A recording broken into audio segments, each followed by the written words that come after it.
இது தெரியலனா ஹிந்தில ஒரு வார்த்தை கூட பேச முடியாது. சமீபத்துல ஸ்டேஷனரி ஷாப்ல நான் வெயிட் பண்ணிட்டு இருந்தப்ப பிரிண்ட் அவுட்டுக்காக இன்னொருத்தரும் வெயிட் பண்ணிட்டு இருந்தாங்க.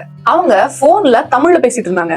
நார்த் இந்தியால இருக்கும் போது எங்க தமிழ் கேட்டாலும் படக்குன்னு திரும்பி பார்ப்போம் நம்ம. நான் என்ன இன்ட்ரோடியூஸ் பண்ணிக்கிட்டேன். அவங்க திருநெல்வேலியில இருந்து வந்திருக்கிறதாவும் ஹஸ்பண்டோட வேலை விஷயமா நார்த் இந்தியால இப்ப ஸ்டே பண்ணிருக்கிறதாவும் சொன்னாங்க. 2 பேரும் பேச ஆரம்பிச்சோம். ஸ்டேஷனரி ஷாப்ல இங்கிலீஷ்ல பேசிட்டு இருந்தாங்க.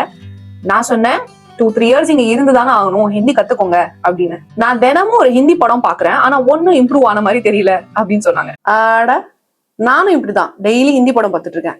இப்ப கூட பூல் சக்கு மாவுன்னு ஒரு படம் பார்த்தேன். சக்கு மாவா? அது என்ன படம்? ஓ, பூல் சுக் மாஃபா. சஹித்தில சொல்ல தெரியல, இதுல ஹிந்தி படம் பார்த்தாங்களாமா. ஆமா, அந்த படம் டிராகன் படத்தோட ஸ்டோரி மாதிரி இல்லையா? I don't watch Tamil movies. கஷ்டகாலம். Hindi படம் பார்த்து ஹிந்தி கத்துக்கிறதுல எந்த தப்பும் இல்ல. ஆனா ஹிந்தி படம் பாக்குறது மட்டுமே ஹிந்தி படிக்க உதவாது. பெல் ஐகானை பிரஸ் பண்ணி சேனலை சப்ஸ்கிரைப் பண்ணி வச்சுக்கோங்க. நீங்க எப்படி ஹிந்தி படிக்கணும் அப்படிங்கிறதுக்கான நிறைய டிப்ஸ் நம்மளோட சேனல்ல இருக்கு. ரீசெண்டா ஒரு ஹிந்தி பேட்சை கம்ப்ளீட் பண்ணணும். அந்த பேட்சை முடிச்சுட்டு போனவங்க ஹிந்தி இவ்ளோ ஈஸியா இருக்கும் நாங்க நினைச்சு கூட பாக்கல அப்படின்னு சொன்னாங்க. அவங்கள மாதிரியே உங்களுக்கும் ஹிந்தியை ஈஸியா படிச்சு முடிச்சிடணும் அப்படின்னு தோணுச்சுன்னா ஸ்கிரீன்ல தெரியுற வாட்ஸ்அப் நம்பருக்கு வாட்ஸ்அப் பண்ணுங்க. ஸ்டேஷனரி ஷாப்ல என்கிட்ட பேசினவங்க இன்னொரு விஷயமும் சொன்னாங்க. ஹிந்தி படம் பார்த்துட்டு அதுல ஒரு சென்டென்ஸை மனப்பாடம் பண்ணி அதை போய் இன்னொருத்தர்கிட்ட பேச போவாங்களாம். ஒண்ணு பேசுறதுக்கு முன்னாடியே பிளாங்க் ஆயிடுது, இல்லன்னா ஒரு சென்டென்ஸ் பேசினதுக்கு அப்புறம் 2வது சென்டென்ஸ் எப்படி ஆரம்பிக்கிறதுன்னு தெரிய மாட்டேங்குது. சோ தொடர்ந்து பேசாம ஸ்டக் ஆகி நின்னுடுறேன் அப்படின்னாங்க. நான் அவங்க கிட்ட என்ன சொன்னேன்னா, சரி ஒன்னும் பிரச்சனை இல்ல விடுங்க, 8 வேர்ட்ஸ் நான் சொல்லி தரேன். அந்த 8 வேர்ட்ஸை பிராக்டிஸ் பண்ணி நல்லா படிச்சு வச்சுக்கிட்டீங்க அப்படின்னா நீங்க எங்கேயுமே ஸ்டக் ஆக மாட்டீங்க, பிளாங்க் ஆகாம தொடர்ந்து ஹிந்தி பேசிட்டே இருக்கலாம் அப்படின்னு சொன்னேன். only 8 வேர்ட்ஸா? நோட் பண்ணலாம். ஹிந்தி படிக்க மாட்டேன்னு சொன்னீங்க? அது படம் பார்த்து புரிஞ்சுக்கிறதுக்கு. மொத்தம் 8 வேர்ட்ஸ். ஃபர்ஸ்ட் வேர்டு பாருங்க, ஜேசே. ஜேசேனா இது போல, இது மாதிரி, அந்த மாதிரி இடத்துல பாருங்க. இப்ப கூட அந்த மாதிரின்னு சொல்றேன்ல, அதுக்கு பதிலா ஜேசே. இப்ப இந்த ஜேசேவை நம்ம யூஸ் பண்ணி பாத்துடலாமா? ஏ தோ பார்லிமெண்ட் ஜேசா ஷோர் ஹே. ஏ அப்படின்னா இது, ஏ தோ இது என்னது, இது அப்படின்னு ஒரு இழு இருக்கும்ல, இது என்னன்னா அப்படின்னு சொல்லுவோம்ல, அதுக்குதான் ஏ தோ பார்லிமெண்ட் ஜேசா, பார்லிமெண்ட் போல, இல்லனா பார்லிமெண்ட் மாதிரி. ஷோர்னா சத்தம், ஷோர் ஹே சத்தமா இருக்கு, பார்லிமெண்ட் மாதிரி சத்தமா இருக்கு. கபடி ஆடி கப்பு ஜெயிச்சுட்டு கப்பை கொண்டு வந்து ரூம்ல வைக்கும் போது வெளியில ஹால்ல அவங்க அப்பா அம்மா சத்தமா ஏதோ பேசிட்டு இருப்பாங்க. வெளியில வந்து அடடடா பார்லிமெண்ட் மாதிரி ஒரே சத்தம், அரியர்ஸ் கிளியர் பண்ண சொல்றீங்க, கிளியர் பண்ண விட்டாதானே, படிக்க விட்டாதானே கிளியர் பண்றதுக்கு அப்படின்னு சொல்லுவார். இப்ப நம்ம செகண்ட் வேர்டு, ஃபர்ஸ்ட் வேர்டு பார்த்துட்டோம் இல்லையா, ஜேசே. செகண்ட் வேர்டையும் தேர்ட் வேர்டையும் ஒன்னா பாத்திரலாம். 2வது வார்த்தை என்னன்னா கேலியே, இதுக்காக, இதுக்கு, எதுக்காக, அந்த மாதிரி வரும்போது கேலியே சொல்லுவோம். 3வது வார்த்தை பாருங்க, கோ, இதுக்கு. இந்த கேலியேவும் கோவும் அந்த 2லயும் பாத்தீங்கன்னா இதுக்கு இதுக்குன்னு வந்திருக்கு. பட் கேலியேல இதுக்காகன்னு ஒண்ணு வருதுல, அது கோக்கு வராது. சோ கேலியே எங்க யூஸ் பண்ணுவீங்க? இதுக்காக, அதுக்காக, அதுக்கு யூஸ் பண்ணுவீங்க. கோ எங்க யூஸ் பண்ணுவீங்க? அந்த கோ சவுண்ட்லயே வருது பாருங்க, இதுக்கு, அவனுக்கு, அவளுக்கு, அதுக்காக கோ யூஸ் பண்றீங்க. இப்ப இதையும் சென்டென்ஸ்ல பாத்துருவோமா? அரியர்ஸ் கிளியர் करने के लिए पढ़ना है, लेकिन आप एग्जाम को पढ़ने नहीं देते. अरियर्स அதாவது எந்த பேப்பர்ல நம்ம ஃபெயில் ஆயிருக்கோமோ அது arrear paper. Arrears clear pass பண்ணணும்னா அரியர்ஸ் கிளியர், இது 2 இங்கிலீஷ் வார்த்தை. கர்னே கேலியே, கேலியேனா என்னன்னு பார்த்தோம், இதுக்காக, அதுக்காக அப்படின்னு பார்த்தோம். கர்னே கேலியேனா செய்யறதுக்காக, பண்றதுக்காக. படுனா ஹே படிக்கணும், லேக்கின் ஆனா, ஆப் நீங்க, எக்ஸாம்கோ எக்ஸாமுக்கு, எக்ஸாம்கோ படுனே படிக்க, நஹி தேத்தே, படுனே தேத்தேனா படிக்க விடுறீங்க, படுனே நஹி தேத்தே அப்படின்னா படிக்க விட மாட்டேங்கிறீங்க. திருச்சியில நடக்க இருக்கிற கல்யாணத்துக்கு போகணுமா போகக்கூடாதான்னு அவங்க அப்பாவும் அம்மாவும் சண்டை போட்டுட்டு இருப்பாங்க. அப்ப இவரு உள்ள பூந்து தாத்தா பாட்டி 60ஆம் கல்யாணத்துக்கு அப்பா சைட்ல இருந்து யாருமே வரல, அதனால நம்ம வீட்ல இருந்து யாரும் கல்யாணத்துக்கு போக கூடாது அப்படின்னு உங்க அம்மாக்கு சப்போர்ட் பண்ணுவாரு. ஞாபகம் இருக்கா? இப்ப நம்ம அடுத்த 3 வேர்ட்ஸ் பாத்திரலாமா? மே, சே, கோய். ஃபர்ஸ்ட் வேர்ட் என்ன பார்த்தோம்? ஜேசே, கேலியே, को, मैं, से, கோய். இப்ப இதுக்கான அர்த்தம் பாத்திரலாம். மொத்தம் இப்ப 6 வேர்ட்ஸ் ஆயிடுச்சு. மேனா இதுக்குள்ள, இதுல அப்படிங்கிறதுக்கு மே யூஸ் பண்ணுவீங்க. இது வந்து வெறும் மே கிடையாது, லைட்டா என் சவுண்ட் வரும். மே மே. சரியா? அடுத்தது பாருங்க, சே. இதிலிருந்து, அதிலிருந்து அப்படின்னு சொல்றதுக்காக சே யூஸ் பண்றீங்க. கோய் யாராவது, ஏதாவது, அதுக்கு கோய் யூஸ் பண்றீங்க.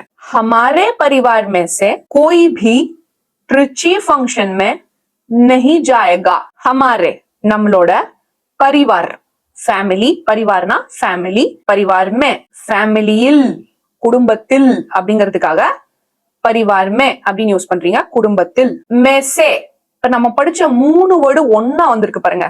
மே சே கோய், மே சே கோய். இப்ப மே என்ன பார்த்தோம்? குடும்பத்தில். சே என்ன பார்த்தோம்? குடும்பத்தில் இருந்து. குடும்பத்தில் இல்லுக்கு மே போட்டீங்க. சேக்கு இருந்து, குடும்பத்தில் இருந்து. கோய் யாராவது அல்லது ஏதாவது. சரியா? இப்ப பாருங்க, हमारे परिवार में से कोई भी ट्रिची फंक्शन में जाएगा. அந்த नहीं போடாம விட்டுருந்தீங்கன்னா யாராவது போகணும்னு ஆயிருக்கும். ஏன்னா கோயின்னா என்னன்னு பார்த்தோம், யாராவதுன்னு பார்த்தோம். नहीं போட்டுட்டீங்க. அப்ப என்ன ஆயிடும்? கோய் भी, பீனா யாருமே, அதுக்கு அந்த பி யூஸ் பண்றீங்க. போன வீடியோல தானே பார்த்தோம், இதுவும் அதுவும் அப்படிங்கிறதுக்கு பி யூஸ் பண்ணுவோம். ட்ரிச்சி ஃபங்க்ஷன் மே, திரும்ப மே வருது பாருங்க. ட்ரிச்சி ஃபங்க்ஷன் மே, ட்ரிச்சி ஃபங்க்ஷனில் नहीं जाएगा, போக போறது இல்ல அப்படின்னு சொல்றதுக்கு नहीं जाएगा. இப்ப நம்ம கடைசி 2 வேர்ட்ஸ் பாத்துடலாமா? தோ நா. தோங்கிற வார்த்தைய நீங்க நிறைய இடத்துல யூஸ் பண்ணலாம். இதுக்கு ஒரு அர்த்தம் சொல்லி இதை சுருக்கிட முடியாது. நான் உங்களுக்கே தெரியும், இல்ல அப்படின்னு அர்த்தம். ரொம்ப நல்லவர் மாதிரி அவங்க அப்பா அம்மாவோட பஞ்சாயத்தை முடிச்சு வச்சுட்டு உள்ள போகும்போது தங்கச்சியோட புக்கு தூக்கிட்டு உள்ள போவாரு எக்ஸாம்க்கு படிக்கிறதுக்கு. அப்ப அவங்க அப்பா சொல்லுவாரு, அவன் புக்கு எதுனே அவனுக்கு தெரியல அப்படின்னு சொல்லுவாரு. தோக்கியா சப் குச் ஹமாரே பிதாஜி நே ஹி खरीदा है ना भुवना. तो क्या, அதனால என்ன? இங்க பாத்தீங்களா அந்த தோ யூஸ் பண்றீங்க. அதனால என்ன? இப்ப கியானா என்னன்னு மட்டும்தான். தோ போட்டதுனால என்ன ஆச்சு? அதனால என்ன? இப்ப அதுக்கு என்ன அப்படின்னு நிறைய மீனிங்ஸ் நீங்க எடுத்துக்கலாம். தோவை யூஸ் பண்ணி பழகும் போது உங்களுக்கு அது புரிஞ்சிடும் எங்கெங்க அதை யூஸ் பண்ணணும் அப்படின்னு. சப் குச் எல்லாமே, சப்னா எல்லாம், இந்த குச்சி எக்ஸ்ட்ரா போட்டிருக்கீங்க. நீங்க சப்னு மட்டுமே வச்சு கூட இங்க பேசிக்கலாம், ஒன்னும் தப்பு இல்ல. சப் குச் அப்படின்னு போட்டதுனால அதே மீனிங் தான் வருது, எல்லாமே அப்படிங்கிற மீனிங் தான் வருது. குச்னா கொஞ்சம், சப்பு குச் ரெண்டும் ஆப்போசிட்டா யூஸ் பண்றீங்க பாருங்க. இந்த மாதிரி நம்ம நிறைய பாத்துட்டோம், ஞாபகம் இருக்கா? சேனல்ல ரெகுலரா ஃபாலோ பண்ணிருந்தீங்கன்னா கண்டிப்பா உங்களுக்கு இந்த மாதிரி 2 ஆப்போசிட் மீனிங் இருக்கிற வேர்ட்ஸ பக்கத்துல வச்சு எங்கெங்க யூஸ் பண்றோம் அப்படிங்கிறது இந்நேரம் புரிஞ்சிருக்கும். இதுலயும் பாருங்க, சப்னா நிறைய, குச்னா கொஞ்சம், ரெண்டையும் பக்கத்துல வச்சு யூஸ் பண்றோம் பாருங்க. சப் குச் ஹமாரே நம்மளோட, பிதாஜி அப்பா, பிதான்னு சொல்லலாம் அப்பாக்கு. பிதாஜிங்கிறது கொஞ்சம் எக்ஸ்ட்ரா மரியாதை. பிதாஜினே பார்த்தோமா, நிறைய வீடியோஸ்ல இதை பார்த்துட்டோமா. அப்பாவால் புக்கு வாங்கி கொடுக்கப்பட்டது, அந்த மாதிரி யூஸ் பண்றதுக்கு இந்த நே வருது. பிதாஜினே. ஹி, ஹி எதுக்கு? அப்பா தானே, அதுக்குதான் அந்த ஹி. खरीदा பர்ச்சேஸ் பண்றதுக்கு பேர் என்ன? खरीदो அப்படின்னா பர்ச்சேஸ் பண்றது, வாங்குறது பொருளை. खरीदा है பிதாஜின்னு யூஸ் பண்றதுனால ஹே வருது. இன்னொருத்தரை பத்தி பேசுறீங்க இல்லையா, செகண்ட் பர்சன், அதனால ஹே வருது. ஹேனா இல்லையா? இப்ப நம்ம படிச்ச ரெண்டுமே வந்துருச்சா? நம்ம தோ படிச்சோம், நான் படிச்சோம், ரெண்டுமே இங்க வந்துருச்சு பாத்தீங்களா? தோக்கியா அதனால என்ன? எல்லாமே நம்ம அப்பா வாங்கி கொடுத்தது தானே அப்படின்னு சொல்லுவாரு, ஞாபகம் இருக்கா? இப்ப நம்ம படிச்ச 8 வேர்ட்ஸ் என்னங்கிறது இன்னொரு தடவை ரிவைஸ் பண்ணிடுவோமா? ஜேசே, கேலியே, கோ, மே, சே, கோயி, தோ, நா. இதுல தோ பத்தி என்ன பார்த்தோம் ஞாபகம் இருக்கா? நிறைய இடத்துல யூஸ் பண்ணலாம், நிறைய மீனிங் இருக்கிறதுக்கு ஒரு மீனிங்குள்ள அதை சுருக்க முடியாது. எந்தெந்த இடத்துல என்னென்ன மீனிங்ஸ்க்கு இதை யூஸ் பண்றதுன்னு எங்களுக்கு எப்படி தெரியும்? ரொம்ப சிம்பிள். நம்ம சேனல்ல ஏதாவது ரேண்டமா 2 வீடியோ பிக் பண்ணுங்க, அதுல கண்டிப்பா தோவை நான் 2 தடவையாவது யூஸ் பண்ணிருப்பேன்.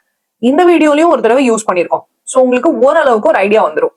அது போக ஏதாவது டவுட் இருந்தா கமெண்ட் செக்ஷன்ல டைப் பண்ணுங்க. இப்ப நம்ம ஒரு படத்தை ரெஃபரன்ஸா எடுத்தோம் இல்லையா, அந்த படத்தோட பேர் ஞாபகம் வந்தாலும் அதையும் கமெண்ட் செக்ஷன்ல டைப் பண்ணுங்க. உங்களோட ஹிந்தி டவுட் எவ்வளவு சிம்பிளா இருந்தாலும் பரவாயில்ல, இத போய் நம்ம டவுட்னு கேட்க முடியுமா, இதை கேட்டா சிரிச்சிருவாங்களே அப்படின்லாம் யோசிக்க வேண்டாம். ஒரு விஷயம் எப்பவும் ஞாபகம் வச்சுக்கோங்க, every successful person was once a beginner. எல்லாரும் பிகினர் லெவல்ல இருந்தா ஒரு விஷயத்த ஆரம்பிப்பாங்க.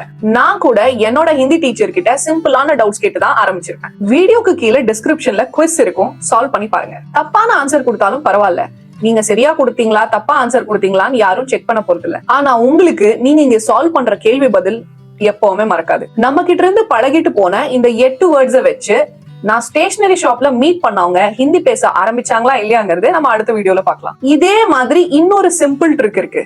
அது தெரிஞ்சா போதும் ஹிந்தி ஈஸியா பேசலாம். அந்த ட்ரிக் என்னன்னு தெரியணும்னா ஃபர்ஸ்ட் கமெண்ட்ல வீடியோ லிங்க் இருக்கு, போய் கிளிக் பண்ணி பாருங்க.